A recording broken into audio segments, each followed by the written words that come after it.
Olá, seja bem-vindo ao Gastro Channel e principalmente seja bem-vindo ao nosso primeiro vídeo do nosso quadro, o Guia do Bolo Perfeito. Nesse primeiro vídeo, eu queria conversar um pouco com você sobre ficha técnica. Quando você lê a ficha técnica e lê o passo a passo do bolo, você consegue entender que o primeiro passo é misturar os ingredientes até você obter uma massa, incorporar ar a essa massa, né, para que essa massa cresça e desta forma obter uma textura específica para o seu bolo. Todo esse passo a passo ele tem um porquê. No primeiro momento, quando a gente mistura os ingredientes, a gente tem geralmente, né, as receitas, ela tem um ingrediente que ele é gorduroso, ingredientes líquidos e ingredientes secos. Nós temos que misturá-los até obter uma massa homogênea. Mas como é que eu obtenho uma massa homogênea se eu tenho a presença de dois ingredientes que são immiscíveis? Ou seja, que são ingredientes que não se misturam, gordura e líquido. Como que eu vou fazer isso sem a minha massa talhar? Para você obter essa massa homogênea, você tem que prestar atenção à temperatura dos seus ingredientes. Tanto a temperatura no momento em que você usa os ingredientes, como no momento em que você está acondicionando, guardando todos esses ingredientes. Tudo isso vai fazer com que o seu bolo tenha um resultado X ou um resultado Y. Você tem que obedecer todas essas temperaturas, certo?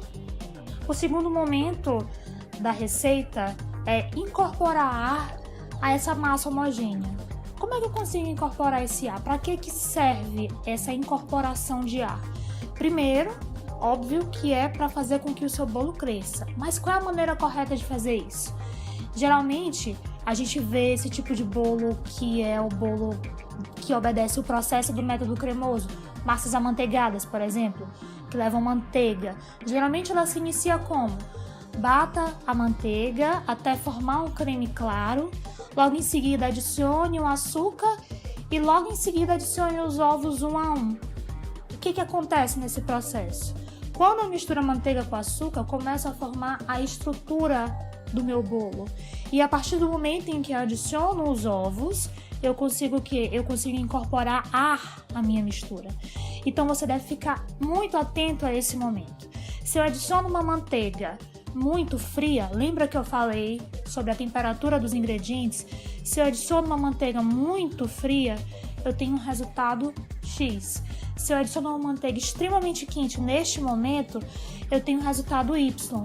Com a minha manteiga fria, eu vou acabar tendo dificuldade para dissolver a manteiga, eu vou danificar a minha batedeira ou o meu batedor de arame e eu não vou conseguir fazer com que esse ar seja incorporado da forma correta.